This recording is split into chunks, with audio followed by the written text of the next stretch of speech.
Lowe's knows that free is just better. That's why MyLowe's Rewards is free to join. As a member, you earn points towards MyLowe's money on eligible purchases, get exclusive free gifts, and earn free shipping at Silver Key status, all on top of weekly member-only deals. Don't wait. Join MyLowe's Rewards for free today and start saving more. Lowe's, we help, you save. Loyalty program subject to terms and conditions. Details at lowes.com/terms. Subject to change.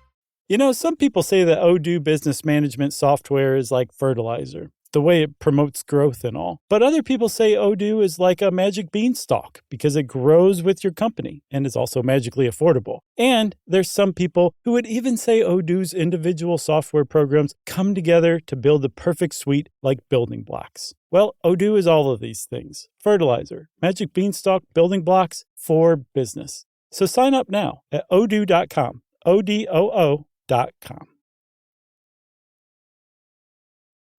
It's the Michael Jackson documentary. What's it called? No, I can't remember. Your Body is a Neverland? Okay, that can't be it. I mean, it can. Just pull the stand, guys. I'm not touching the stand. It's too close to the rest of it. Guys, what the hell now? Oh, hey, Noah, Tom, thank God somebody else is here. Now I'm not sworn to secrecy. You are still sworn to secrecy. What is that? A microphone stand in Eli's ass? I gotta look at his ass. Nope. Well, sort of. Oh. It's got a microphone on it. Cecil's microphone is on it. For fuck's sake. Eli, did you do this because today's topic is Phineas Gage? No, I did it because Heath leaves very slick candy wrappers on the table. You know I can't record unless I eat 6 fun-sized Snickers. And just have a Snickers. They're not slippery. How in the fuck does that end with you? Okay, it's not slippery at all. That's weird. I'm doing my pre-recording warm-ups. They're very slippery. No, they're not. You know, I'm doing They're my dry. squats. The huge, doing my squats. On the table? You're doing squats Let on the me table? finish, Tom. Anyway, I'm doing my squats. Without your pants? I always do them without pants. You know how I chafe. Gross. I feel attacked. So I slip on the very slippery wrappers, and I need you guys to pull so I can get this out and just wipe it down with some Goo Gone before Cecil gets here. I just need. Oh, no. That is now a disposable mic. That's a one-time. There's no way he is not going to notice what you've done to that. What are you mic. talking about? His is the only mic I haven't had up there yet. It's going to be fine. Oh. What? Is that why mine smells like blood too? No.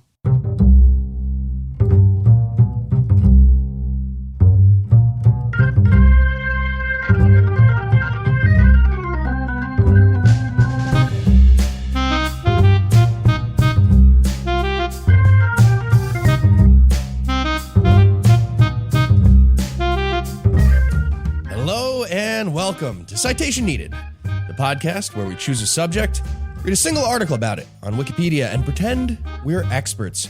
Because this is the internet, and that's how it works now. I'm Heath, and I'll be, something about getting shot in the face, I guess. And joining me are 4 men who meant it as a compliment. First up, the Rocket and Groot of Citation Needed, Cecil and Tom. It's never a fake laugh. I am Tom. And also joining us are Noah, the Green Rage Monster of Citation Needed, and Eli Bosnick. All right, well, to be fair, you wouldn't like me whether or not I was angry, so I might as well. So I am told by several internet quizzes that I am Loki of the group. No. Didn't introduce you as any superheroes. You don't need to talk here. So tell us, Tom, Hawkeye. what person, place, thing, concept, phenomenon, or event are we going to be talking about today? Well, today we'll be adding a little steel to our spines, or much more accurately, iron, and we'll be talking about Phineas Gage. And Cecil, you Googled, I guess, shot in the face plus funny or something like that. Best you ready friends. to tell us about all that research?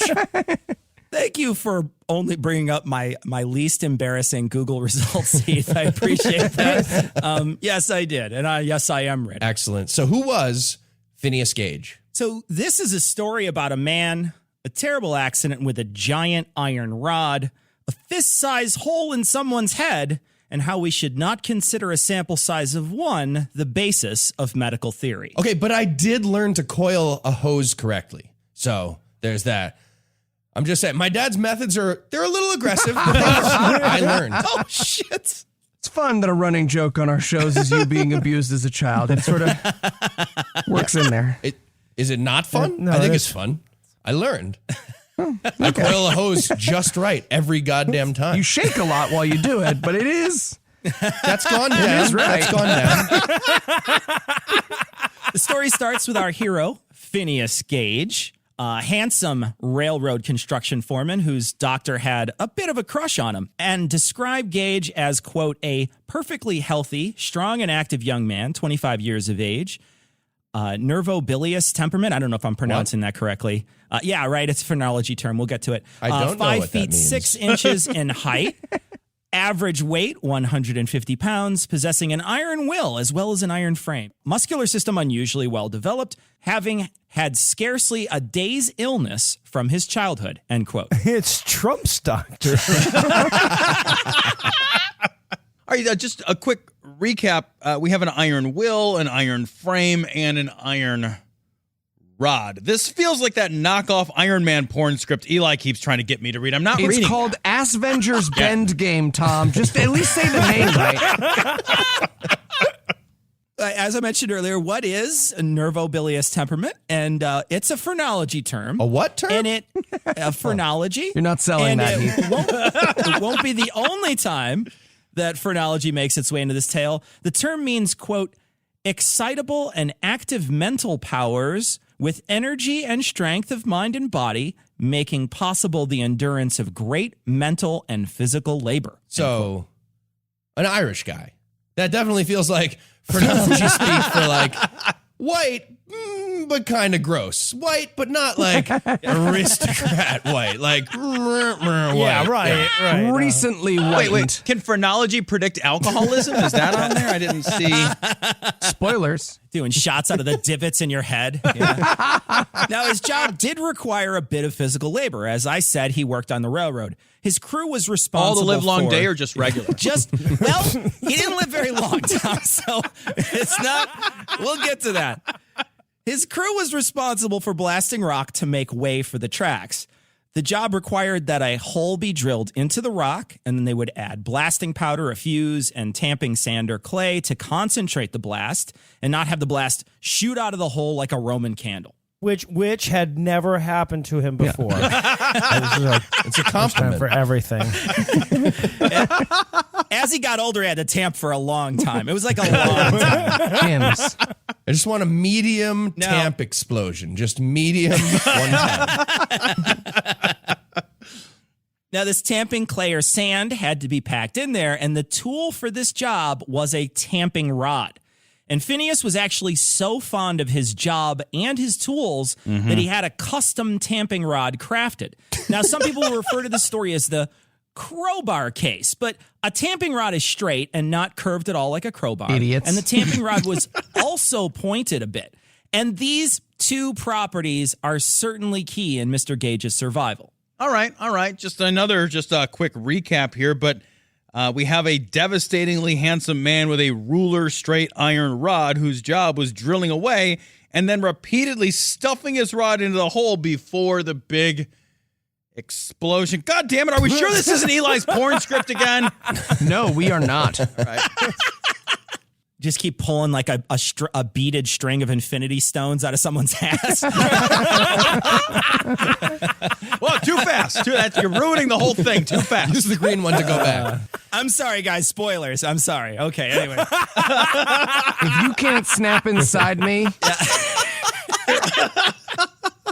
Phineas's crew was in Vermont, clearing a path for the railroad there, and Phineas is tamping away on the old blasting hole when he gets a little distracted by the workers behind him.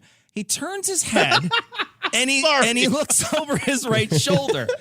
Now, at this point, it's believed he opened his mouth to speak. Yeah, to speak. And that is when the tamping rod sparked on the rock and set off the charge. Hey, will you guys shut the fuck up? I'm trying to jam this metal rod into this flint hole next to this Acme Dynamite. Did somebody leave their sandpaper collection in the hole? Whatever, it's fine. Just shut up for a second. I'm doing this. So then, physics. Explodey stuff shoots the tamping rod out of the blasting hole. A rod, let me remind you, that is 1 1/4 inch in diameter, 3 foot 7 inches long, and weighing a little over 13 pounds. Bragging. Oh. Yeah. The position of his head and open mouth give the entry wound to his upper palate. The rod continues behind the left eye and ejects out of the top of his skull. They would find the rod, quote, point first, some 80 feet away, smeared with blood and brain, end quote. Shit. Jesus. Well, that's going to fuck up your phrenology reading. Jesus. Wait, so he had a tamping rod and he was like, all right, this end where I grip it, it's all fucking rounded and boring. I'm getting this customized. It's not sharp. Yeah, the sharp end had to be the end that was pointing up. I don't know how that helps at all. Yeah, it was. Yeah, I don't understand it either. My only thought on this is that maybe he turned it around while he was walking and used it as a walking stick, but I'm right there with you, Heath. I have no idea why that would be. Do you own a sharpened walking stick? Maybe he was expecting it to explode into his face eventually, and he thought he wanted to give himself a shot, right? I know. He went to see a fortune teller when he was like 3, and they were like, get a sharpened walking stick. Maybe he was so handsome he had to fend off the rest of those workers he was too busy yelling at. Like, I had a tamping rod alone and you're going to do it. Gage at this point, after the rod goes through his head, he falls down and he goes into convulsions. And if it wasn't 1848, everyone would have just gotten out their cell phones to film it while someone in the background shouted, "World Star! World Star!" But I guess in a few minutes, he was able to sit up, and then shortly after, walked with a little help, and then they put him in an ox cart, and they took him to town about 3/4 of a mile away. Right, but first, I'm quite certain my great-great-great-great-grandfather was like, hold still for a second, just going to finish tamping this last hole. Hold still. You have the nicest tamping rod, just fucking hold it. I love that in the story we got an update first on the status of the tamping rod. Like, before Phineas. Like, Yes. boom. Oh, fuck, we lost another one. No. Everyone relax. The rod is okay. Rod is going to be fine. Got brain on it now. They arrive at the hotel and someone gets the doctor. The doctor describes the wound thusly. And I want to warn people, this is not for the squeamish.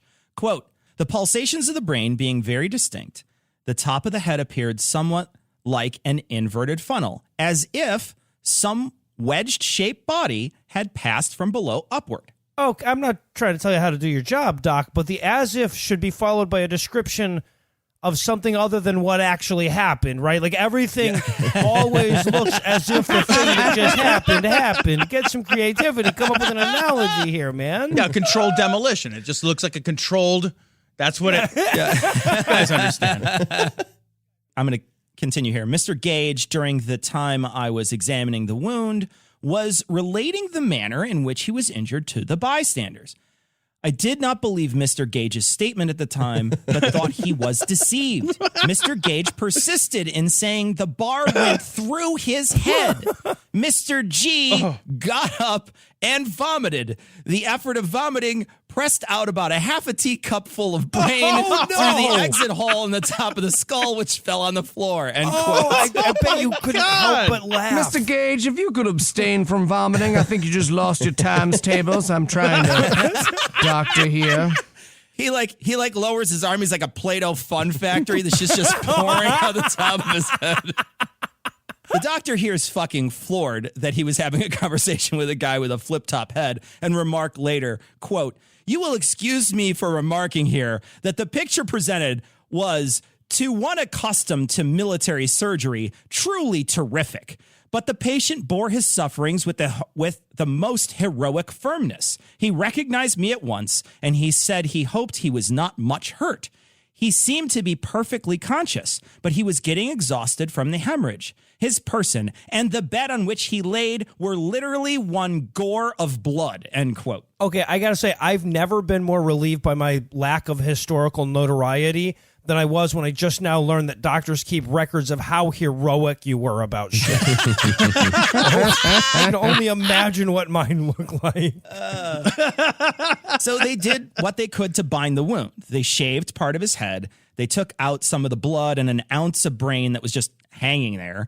He wasn't using that part anyway. They left the head open, presumably because they couldn't get all of Humpty Dumpty's skull from the ground. And also they left it partially open so it could drain.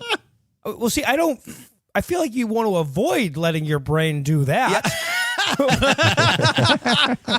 Then, since this was old-timey times, they put a wet rag on it and a nightcap. And then Gage turned to nightcap? Yeah. Like, go to sleep. Like an Go to sleep Ebenezer now. Scrooge, Yes. like the big long. Yes. Yep. Absolutely. Like, Yeah. don't wake daddy, because he's got a massive head wound. So great. And then Gage turned away his friends because, as this motherfucker said, quote, he shall be at work in a few days, end quote. Holy This is definitely my great-great-grandfather, 100%. All right, so while Phineas Gage yells at the doctor to get him a decent vise and some sandpaper to make sure the tamping rod doesn't get tarnished and gets cleaned properly, we'll take a quick break for some apropos of nothing.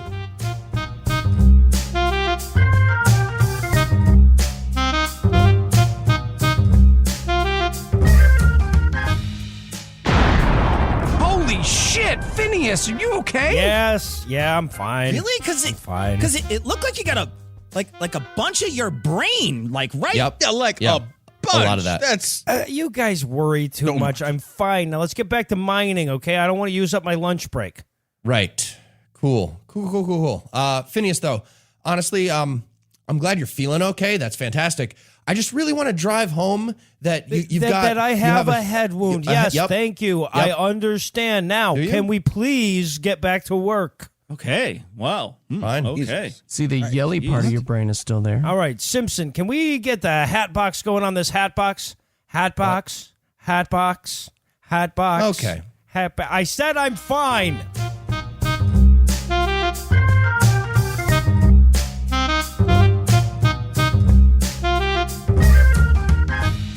And we're back. When we left off, Phineas Gage was rubbing dirt in his brain, and guy's got a dirty mind. What do you expect him to do? That's it. Blame him. he's rubbing dirt in it, and he's trying to leave the hospital. What's next? As good as Gage was doing, his recovery was not just going to be a few days. He fluctuated between delirium and lucidity. Oh, for he was the- optimistic on that, was he? He was. He said he was going to be back to work in a few days. I know. It's overshot that one a Yeah, little he's bit. just a little by, like a couple years. But anyway, we'll get to it. He fluctuated between delirium and lucidity for the next few weeks as he was also in and out of consciousness. His head was basically infected because it was the past. So his bad eye at this point is bulging out of his head. And he had some necrotic tissue in his skull that was also swelling and pushing out the top of his head like a fucking souffle. Yeah, and meanwhile, his mom is running around the hospital just shushing everyone. Be quiet or his brain is going to fall. Yeah. At this point, I feel like dying is an underrated rod through the head response option. God damn. From his doctor's notes, by the 14th day, quote, the exhalations from the mouth and head are horribly fetid. Wait, his breathing out the top of his head? It's really bad when you're breathing out the top of your head. Yeah. That's a dolphin. That's That's not for people. It's totally not good. Not good. Not good. Put a big enough hole up there. The doctor describes him as comatose, but will answer in monosyllables if aroused. To be fair, when I'm aroused, I'm down to monosyllables too. So That's true. That's true. Will not take nourishment unless strongly urged. The friends and attendants are in hourly expectancy of his death and have his coffin and clothes in readiness, end quote. oh my God. He's making little pencil marks on the coffin, just yelling at the coffin guy, like, what the fuck, man? The joinery's not even flush. Fuck. Spackling little gaps with pieces of brain. God, I have to do everything. Now, I want to stop here, and I'm actually going to step away from the essay just for a second to talk about something. In the article, they mention that his brain had fungus on it. But Oh, my God. Right. That's how I felt. But I think they're using it as like an old-timey sawbones way of saying necrotic tissue. And I don't know if that's true or not. So I want to ask the audience if there's any sawbones doctors out there, if they know if that's true or not. But I don't know. But they refer to it as fungus. So in the article, they say fungus, and I didn't use it here because I don't know if that's what they actually meant.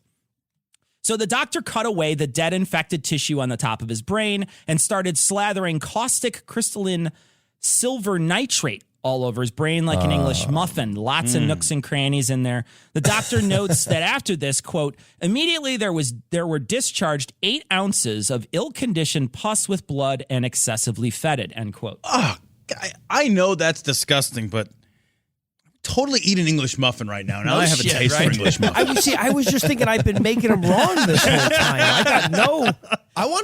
I want to know what well-conditioned pus is to this doctor also. Constantly talking to you about CrossFit.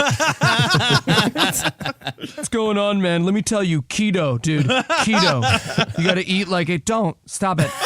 I'm going to die first, so I don't have to be around you. Well-conditioned pus. But I guess this was all he needed, because after this, he starts to get better. It takes 2.5 months, but he was up and about, walking at first inside, then outside the house. At that point, he heads back to his family's farm in New Hampshire. In 3 more months, he's doing some simple chores around the house. The fucking guy gets a fucking iron bar rammed through his brain. He's already more useful than all 4 of my kids. Well, Tom, have you tried ramming an iron bar through their skull? If you must know, I have. Yes. Touche. Withdrawn. As to his condition, he has, of course, a loss of vision in the left eye, a gnarly fucking scar on his head, and a, quote, deep depression 2 inches by 1.5 inch wide, beneath which pulsations of the brain can be perceived, end quote. His left side. See, you're thinking about something, Phineas. His left side of his face is suffering from partial paralysis, and his memory, according to his mother, isn't perfect, but, quote, that a stranger would not notice, end quote. Hey, Mom, that's a dumb metric. What does that even mean? It's like, excuse me, stranger. My 3rd grade teacher was Mrs. Collins. Does that sound weird? What I just said? No? Okay, what about this pulsating krang head on top of my head? Is that weird? Starting at about 14 months after the accident, he starts a tour as a living oddity, traveling around New England, giving some public appearances and such. He gave up working on the railroad and instead became a stagecoach driver in Chile. And I say he gave up working on the railroad, but he's technically fired because capitalism. And Jesus Christ. And he did that. He worked as a stagecoach driver for 8 years until his health started to fail. He moved back to the States and settled in California. Traveling around as a living oddity. I'm disappointed I wasn't born early. You know, because then, the freaks came to you. Now, to get that kind of people watching, you got to go all the way to the Greyhound bus station. I keep telling you, moving to Georgia has its perks. Whole southern half of this state, one giant Greyhound bus station. Segregated, too. Jesus Christ. Not a plus. We went over this, Heath. The buses are just doing wheelies because everyone's in the back. Wasn't saying it was a plus, just to be clear. Okay, I feel like you declared it as a plus. Did I say it enthusiastically? Our audience feels that way. Just a quick apology, I think, is all. Just get it out of here. Segregated grunt. We were listing advantages when you said it. Yeah. When you say you don't like racism, just preface it. I don't like racism. That was a bad performance.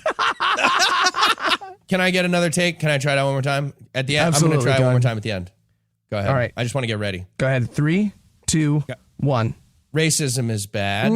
The question, you got yourself at the end there. You started strong. I feel like I went up at the end. Did I go up at the end? God damn it. So what happened to Phineas Gage's head? But in February of 1860, he started to develop seizures, and they increased in severity and frequency. In May of that year, he had some serious convulsions, and it was enough to get a doctor to bleed him. I had no idea what that would do, but they did it. And he died shortly afterward from a massive seizure. Hey, Doc, you're fucking this up. It's taken forever. All right, so I'll need a bomb, a tube, and a sword. I got this. Your bleeding is that. It's crazy. You know what? Grab me a hose, too, because I swear to fucking God, if it is not coiled right. So what can we learn from Gage about the brain. Turns out not much. And as we said earlier, a sample size of 1, you can't make sweeping claim about all brains from a sample size of 1. I hear you, Cecil. Somebody get me a bunch of iron rods and people who posted Endgame spoilers. This is for science. Science. It's also pretty difficult to establish any facts. The Wikipedia says, quote, only a handful of sources give direct information on what Gage was like, either before or after the accident. The mental changes published after his death were much more dramatic than anything reported while he was alive. And one guy was just waiting. Okay, finally he's dead. Total asshole. I'm glad a rod tore off a fourth of his skull. I've been waiting. The day it happened, I was like, fine. I wrote it down, and then he fucking walking around. It was the worst. There were some notes on how his behavior changed. They said he cursed now, and he didn't do that much prior to the accident. All right, fair enough, but waking up every day screaming, this hurts so fucking much, why can't I just fucking die? That would have been inappropriate before the incident. They also said that he was more prone to impulsiveness, and this does match what we know today about frontal lobe damage. It also may be the case that his occupation served as something of a treatment for his condition. Quote, in modern treatment, adding structure to tasks by, for example, mentally visualizing a written list is considered a key method in coping with frontal lobe damage, end quote. And his job as a stagecoach driver was very structured and might have kept all that impulsiveness in check. Counter theory, surviving a rod traveling through your brain at 200 miles an hour will make you a little more willing to take risks. Postulate my hypothesis. His accident sort of turned him into a legend, so people made up a bunch of shit about him or just only read about his last few months and painted with that brush over his whole post-accident life. The stories made it seem like he was an incompetent, that he couldn't hold a job, a freak that traveled in a sideshow, and someone so impaired that he had to be in the custody of his parents. Okay, that all seems a little judgy even by like old-timey standards. Oh, we can't count on old Phineas to hold down a job. So forgetful, he'd lose his head if it wasn't attached. And that temper always blowing his top, Fair. Wikipedia says, quote, other behaviors ascribed to the post-accident Gage are either unsupported by, in contradiction to the known facts, including the following. Mistreatment of wife and children, though Gage actually had neither. Inappropriate sexual behavior, promiscuity, or impaired sexuality. Okay, if all this happens right now, this whole story, there's a dick in that hole right now. Like he's got his own tab on Pornhub and he's making a fortune. He's going to like dates and live shows. He's killing it. Lack of forethought, concern for the future, or capacity for embarrassment. Ibid. Parading his self-misery and vainglory and showing his wounds. Ibid. Gambling himself into emotional and reputational bankruptcy. Phineas, you're down $300. Are you sure you want to try and roll I'm again? sorry, did you survive a rod to the brain? No. Thank you, one of us did. Come on, baby. Papa needs a new parachute. Irresponsibility, untrustworthiness, aggressiveness, and violence. Irresponsibility?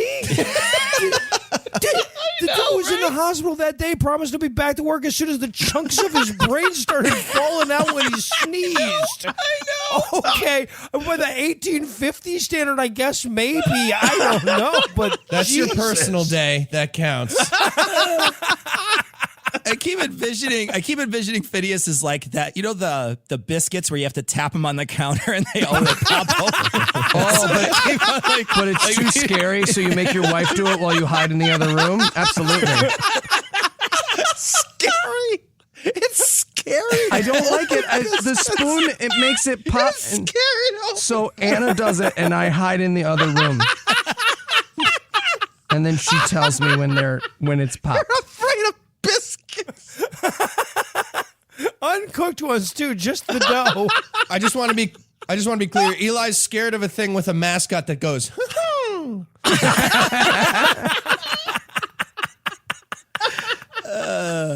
What's he laughing about? I don't trust it. He's got a fucking secret. You telling me the Pillsbury Doughboy's not going to get Me Too'd? Get the fuck out of here. All right, continuing on. Vagrancy, begging, drifting, drinking, lying, brawling, bullying. Yeah, I'm gonna call bullshit on that one. Like I'm not buying that the guy with the open brain port is getting into a whole lot of fisticuff situations. Because like you get into one fisticuff situation. You get into one fisticuff situation with a guy who pulls nunchucks out of his face and beats you up. You learn. I mean, like it's like that Fight Club. It's like, you hit me right in the brain. Oh God, I'm dead. Psychopathy, inability to make ethical decisions, loss of all respect for social conventions, acting like an idiot or a lout, living as a layabout or a boorish mess. Dude, your brain got ripped out of your skull 6 months ago. Let it go. Alienating almost everyone who had ever cared about him, and dying due to debauch. Okay, that's clearly a dick in the hole, right? Yeah, That's 100%. I agree. Dick in the hole, or like a hot dog doing tricks at a dinner party. It's something like that. Those are the only two options. Yeah, pretty much. Gage's case was used in the past on both sides of the cerebral localization argument. Cerebral localization is the theory that different parts of the brain control different functions. They tried to use his case to show phrenology was not total bullshit as well. They made the claim that, quote, Gage's mental changes, his profanity, for example, stemmed from the destruction of his mental organ of benevolence. As phrenologists saw it, the part of the brain responsible for goodness, benevolence, the gentle character, end quote. Lovely. Just got like plantation owners shooting rods into slaves the other direction. And like, oh, you feeling gentler now? A little whiter, a little gentler? Oh, Jesus Christ. And I'm sure no one needs me to tell you that phrenology is bullshit. Heath Enright. Sorry, I was coughing. Heath Enright. I feel like it's joke. And frankly, phrenology could be its own episode that Heath could write. But the gist of it is that the shape of someone's skull determines their personality traits. And I mean, even the people in the 1800s thought it was probably bullshit too. From the Wikipedia, quote, the methodological rigor of phrenology was doubtful, even for the standards of its time, since many authors already regarded phrenology as pseudoscience in the 19th century, end quote. When bleeding your patients was at its heyday, right? Like doctors who routinely bled patients to balance their humors were like, that's bullshit there. That's not why white people Skull are better, bumps. idiot. Oh, Jesus. So because of the lack of reliable data prior to the accident and the exaggerations of symptoms and behaviors after it, Gage became something of a Rorschach inkblot in which proponents of various conflicting theories of the brain all saw support in their views. What this story really tells us is that, quote, it illustrates how easily a small stock of facts becomes transformed into popular and scientific myth, end quote. All right, Cecil, if you had to summarize what you've learned today in one sentence, what would it be? I am never complaining about a migraine again. And are you ready for a quiz from the panel? Boom! Headshot. Let's do it. All right, Cecil, this tragic accident cost poor Phineas his job, and what a shame that was. He was reportedly in line for which promotion? Head of workplace safety. B, blast zone regulations minder. I like that one. C, some other clever pun. Someone should write these puns for me. I have money. I'm not. Right? I put that in every week. No one ever fills in the blank. Heath, you got a pun? Get checked. I don't have money, so we're halfway there. But you do have punny. See, I'm not good either. No, I can't either. I It's tried to Let's jump move in. past- No. We're going If past it. you We're going should with give B. Tom some Eli money. owes me money now. All right. It's my Is it turn. B? It's B. It's that B. B. B? B. Okay, Let's go good. B. Sounds great. Excellent. Cecil, Yes. Hi. Hi. you mentioned at the end there that phrenology is a Just relax. dangerous and racist pseudoscience. But which of the following famous folks were fans? A, Mark Twain. B, P.T. Barnum. C, Brigham Young. Or D, Heath Enright. Okay. Okay. Oh, I would definitely knock off Heath because he's not famous. So let's think about the other three. Let's go with something to make Noah mad. A, Mark Twain. That is correct for the purpose of setting up Noah's next sentence. Yeah. All right. P.T. Barnum, Brigham Young, whoever this fucking Heath Enright guy is. I don't give a shit about them. But let's be super clear about America's third best historical person. Mark Twain was fascinated by phrenology. He had some doubts about it. He debunked it cleverly, by the way. He went to England and saw the best phrenologist in the world, and like the first time through didn't tell him who he was, and the second time did, and got completely different readings. What does best phrenologist mean? How do you get that title? Yeah, right. Yeah, well, there's a best psychic, too. Anyway, Mark Twain spent most of his career lampooning phrenology. I'm not going to defend all them other assholes, mind you, but don't come after Sammy C. Okay. Excellent. Also, this is a persona joke. I just want to be clear about that. People have this whole thing going that, oh, Heath is a race. No, it's like Eli's not fucking children, but apparently people think that's what's happening. Yeah. You want to trade? No, you don't? You fake bitch. Stay in fucking character. All right, so I got a question for you. What's the worst thing about having a rod through your head? A, when you have coffee in the one hand and your breakfast in the other, the elevator button is never kind of lined up to where the rod is, so you have to look back. Back and to the left. Is Got it B? Yeah, right. Is it B? The flight attendants say that you're not fit to operate the door in case of an emergency now, even though you very clearly need that extra leg room. Like when the other guy sits back, you're just going to look down the whole fucking time. Okay. Is it C, ring toss enthusiasts? Those guys are jerks. Or D, or are you just happy to see me, jerks? I'm going to go with B, but that's also in conjunction with trying to get through that metal detector at the TSA, too. Yeah, no, the sucks. TSA always wants to be a bitch about that. That is not correct, though. The worst thing about having a rod through your head or about being alive in general is D, or are you just happy to see me? I will acquiesce the point. Noah, good work. You stumped him. You're the winner. Who do you want next week? All right, well, you know what? My life's been way too easy of late, so I'll take the iron rod through my head and choose Eli. Aw. Lovely. All right. Well, for Cecil, Tom, Noah, and Eli, I'm Heath. Thank you for hanging out with us today. We'll be back next week, and by then, Eli, apparently, will be having written something about something else. Between now and then, you can hear Tom and Cecil on Cognitive Dissonance, and you can hear Eli, Noah, and myself on God Awful Movies, The Scathing Atheist, and The Skeptocrat. And if you'd like to help keep us all off of the face-hole hooker corner, bad example, people might... You know what I mean? Just give us money, whatever. And you can do that by making a per-episode donation at patreon.com/citationpod. But to be clear, that will not keep us off the hooker corner at all. We might still go quite there. the Some of us opposite. like that Place. corner. You don't know. Go there as a customer.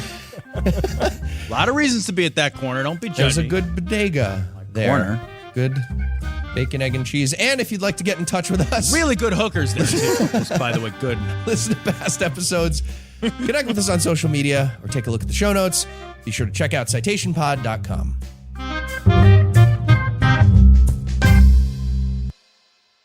Hey, Steve. Hey, Cecil, what's up, man? I'd like to return this microphone. Your coworker shoved it up his ass again, didn't he? No? Every week, Cecil. I'll just take the store credit. All right.